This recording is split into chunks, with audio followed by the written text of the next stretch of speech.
And based on Mr. Gathwright's age, physical abilities, things like that, do you think that the prison would benefit from him in a work capacity if he were sentenced to life without parole? I say yes. With my experience, not only just incarceration, but as former warden and even as a jail administrator, he's someone that's young, he's healthy. In reality, we need that labor, we need that sweat equity, and we will put him out there to work because we do have an aging prison population, jail administration. We have that, so we put these young individuals to work and get some sweat equity out of them since they are young and actually can do the work. And I know we talk about life without parole and death row, but for our jurors' education, in Florida, what does a life sentence without parole mean? A life sentence in the Florida Department of Corrections means from the minute they're brought in, they're assigned an inmate number. He will be assigned an inmate number, and when he dies and leaves in a body bag, he will still have that inmate number. An inmate serving life will never, ever get out. There is no parole in the state of Florida, and they're not ever allowed outside the razor wire and the fence of a secure facility.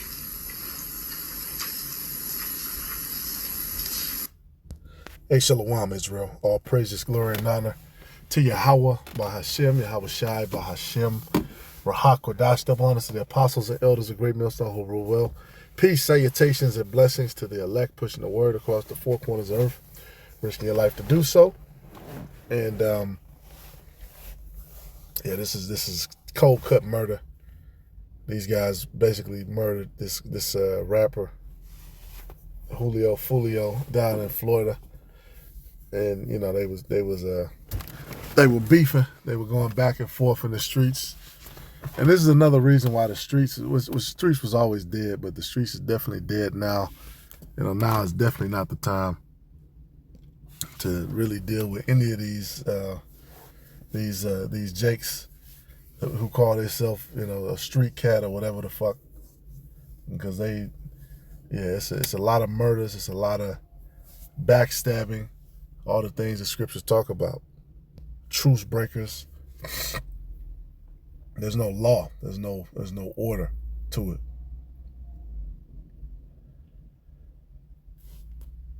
And that's why in the scriptures it specifies, you go to Exodus 21, matter of fact, and start at 12, it said, he that smiteth a man so that he die shall be surely put to death. So you have that, but then the next verse tell you, and if a man lie not in wait, because that's a key sign of murder as well. That's basically what happened. The dude was at a location, and then some female, some girl who was there gave away his location, and then they knew where he was at, and that's why you got to watch, you know, these wicked ass women too. Because they'll set you up in the same situation. And when the Lord brings judgment back on them, you know, everybody crying and all of this, but shit, they complicit with the crime. Now it says, if a man lie not in wait, but the Most High deliver him into his hand, I will appoint thee a place whither he shall flee. But if a man come presumptuously, boldly, arrogantly, upon his neighbor to slay him with guile, thou shalt take him from my altar that he may die. You know, if it's a matter, those men were supposed to handle that matter. If they, you know, don't understand how to handle that matter, they take it before the priest. You know, and then if the priest don't understand how to handle that matter, then it goes to the high priest, or to a chief priest, and then the high priest, you know, takes it to the Lord. And that's where the Urim and the Thummim come into play, you know, which now we have the spirit. Which this kind of situation should never happen between brothers. It should never even get that far. That's why it said, you know, look, if a man even sues you, just give him your coat. If he's taking it that far, you know, certain situations, you know, do unto your neighbor as you would have done unto you. That gets rid of a lot of problems and a lot of stuff, a lot of things that are not necessarily written but you wouldn't want somebody to do to you, but you would try to do to somebody else. You know, that guile shit. And this is why you had cities set up, because situations do happen, but you had cities set up for somebody to have to go to. All right, Deuteronomy 19:1, when the Lord thy power hath cut off the nations whose land the Lord thy power giveth thee, and thou succeedest them, and dwellest in their cities and in their houses, thou shalt separate 3 cities for thee in the midst of thy land, which the Lord thy power giveth thee to possess. Then you go into Numbers 35, and it talks about 6 cities. All right, Numbers 35 and 10, speak unto the children of Israel, and said to them, when ye come over Jordan into the land of Canaan, then ye shall appoint you cities to be cities of refuge for you, that the slayer may flee thither, which killeth any persons unawares. And they shall be unto you cities of refuge from the avenger, that the manslayer die not until he stand before the congregation in judgment. So he has to still, go on trial. And of these cities which ye shall give, 6 cities shall ye have for refuge. Ye shall give 3 cities on this side Jordan, and 3 cities shall ye give in the land of Canaan, which shall be cities of refuge. And when you actually look up the actual cities, the actual application of this, it tells you Joshua 20:7. So they appointed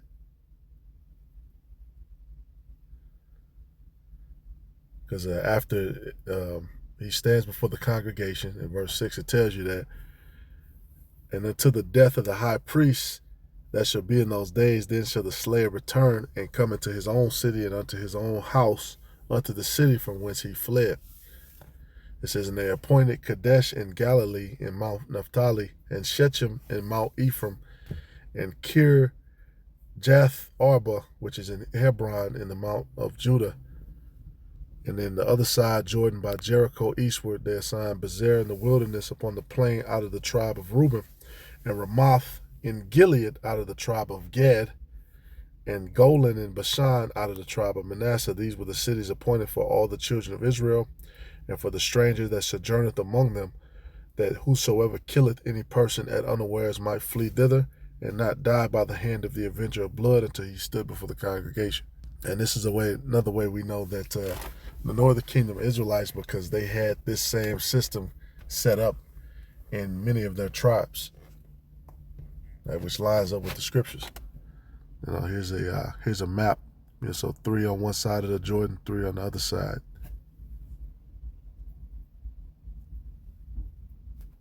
And notice in that clip, they was talking about the dude. They said, look, don't put him to death. We need it for sweat equity, because the prison population is starting to wax old. Yeah, let them get in there and let them get some sweat equity out of him.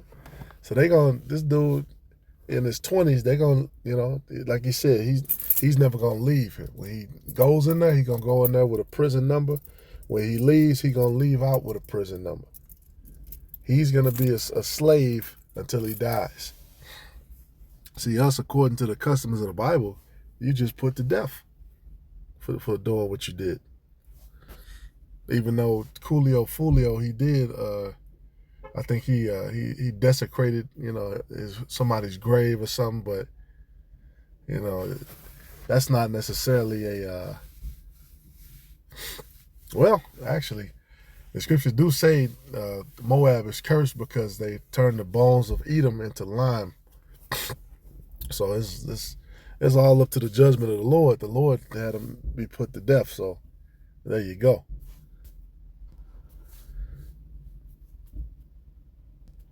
All right, but in this case, the slayer gets a chance to go to trial. Right, even in Esau's court system, you have murder versus manslaughter. Right, murder is you got murder 1, murder 2. And murder is a more serious charge than manslaughter, can result in the death penalty or life imprisonment. Involuntary manslaughter can involve a fatal accident caused by reckless driving or drunk driving. Someone accused of murder can also face civil damages in a wrongful death lawsuit. Yeah, like when the police shoot somebody, and then they say, well, you could have just let him go, and then, pursue them later. And then they make the argument, well, he was a danger to the public, like up here in Humboldt Park. There's this dude in the car, and he wouldn't stop. He started ramming the bus, so the police opened up fire on him. But then Esau's law goes off. See, voluntary manslaughter. For example, if someone comes across a cheating spouse and kills the other person in the heat of passion, it is not treated as harshly as first-degree murder. Well, hey, Leviticus 20:10. And the man that committeth adultery with another man's wife, even he that committeth adultery with his neighbor's wife, the adulterer and the adulteress shall surely be put to death. Even though we've seen situations where mercy was shown, this was the woman said she was caught in the act. But really, like I said, their blood, they're supposed to be put to death according to the scriptures. All right, which we're not doing any of this. I'm just reading it just to show you what righteous law would look like. Right? The Lord through his judgments says, and the man that lieth with his father's wife hath uncovered his father's nakedness. Both of them shall surely be put to death. Their blood shall be upon them. So it's a lot of situations where Esau would say, this is murder. This is manslaughter. But the scriptures say otherwise. Right? That's why this kingdom is wicked, man, because when real street justice is implemented, which in some of these cases, the person has to go on trial, but emotions flare up. This is my cousin, my son, So they would have a city appointed for them to specifically be able to flee to await trial.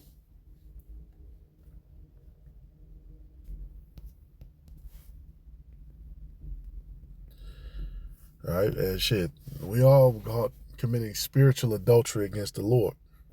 Yeah, that's John 8:3. This woman got caught taken. They brought unto him a woman taken in adultery, and when they had set her in the midst, and she was caught. She was taken in the very act. But mercy was shown unto her in this particular situation. Hey, what the scripture say, the Lord will have mercy upon whom he will have mercy on. Certain stuff, man, you're supposed to be out of there. But Yahweh Shai showed us that mercy happens. Now, in a situation with murder, that's something different. Scripture say, he that killeth with the sword must be killed with the sword. He that bringeth it to captivity must go into captivity. So Esau's fate is set. Yeah, matter of fact, it gives the example of emotions, Deuteronomy 19.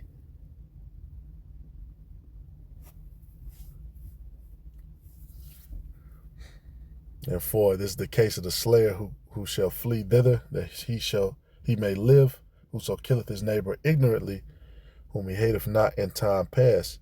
And when a man goeth into the wood with his neighbor to hew wood, and his hand fetcheth a stroke with the axe to cut down the tree, and the head slippeth from the helve and lighteth upon his neighbor that he die, he shall flee unto one of those cities and live, lest the avenger of the blood pursue the slayer while his heart is hot. Yeah, his mind is hot, his emotions are high, and overtake him because the way is long, and slay him, whereas he was not worthy of death, inasmuch as he hated him not in the time past. So there was no animosity between them like that. You might have had enemies amongst your nation, but the scriptures even say when you see your enemy downfall, don't even rejoice. All right, so it's a line to it. There's a certain there's certain still, that's still your brother. You still show a certain level of respect. All right, but then it gives a contrast. Deuteronomy 19:11. If any man hate his neighbor and lie in wait for him and rise up against him and smite him mortally that he die, and fleeth into one of these cities, then the elders of the city shall send and fetch him thence, and deliver him into the hand of the avenger of blood, that he may die. So they get delivered into the hands of his people. Thine eye shall not pity him, but thou shalt put away the guilt of innocent blood from Israel, that it may go well with thee. Thou shalt not, yeah. Thy eye shall not even pity him. And this is ultimately mercy, because the person they just get out of there. You get them up out of there, and then whatever judgment they have later, when they return, that's the judgment they got to play out for doing that shit. All right, and that's what's up with Esau.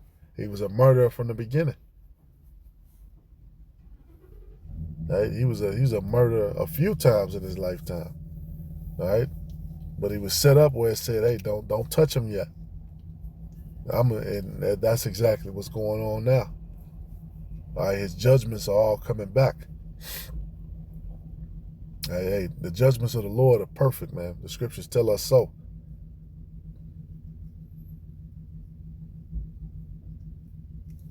All right. Yeah, that person who did that, they get put off, they get offed, and then when they come back later, they're gonna have to play out whatever punishment the Lord has for them. They ain't gotta sit in the cell for 40, 50 years and turn into a homosexual, because that's what happens. Guys sitting there, they know they're never getting out. No parole, no none of that shit. So they become a deviant. They don't give a fuck. They they become 10 times worse because they're never getting out anyway. And that's a big problem. That's something that's glorified prison culture in so-called Black, Latino, Native Americans prison culture. They always say that though. The people in the prison know what's going to happen in the streets before the people in the streets. That's because those people are sitting up plotting, planning, issuing out orders. That's the big homie in them. All right. So it has to be a complete culture shift, man. It's just, when you look at so-called Latino, so-called Black culture, it's only about 400 to 500 years old versus all these other nations, which their cultures go back thousands of years. And most of them, they actually copy the Israelites. The scriptures talk about the old law. Well, that's what we're bringing back, man, the old law. And when Esau was set up in power, it said that he removed the old law from the earth. All right, but the old law, the old ways are back. The ancient ways are back. All right, that's why we have to embrace these ancient paths.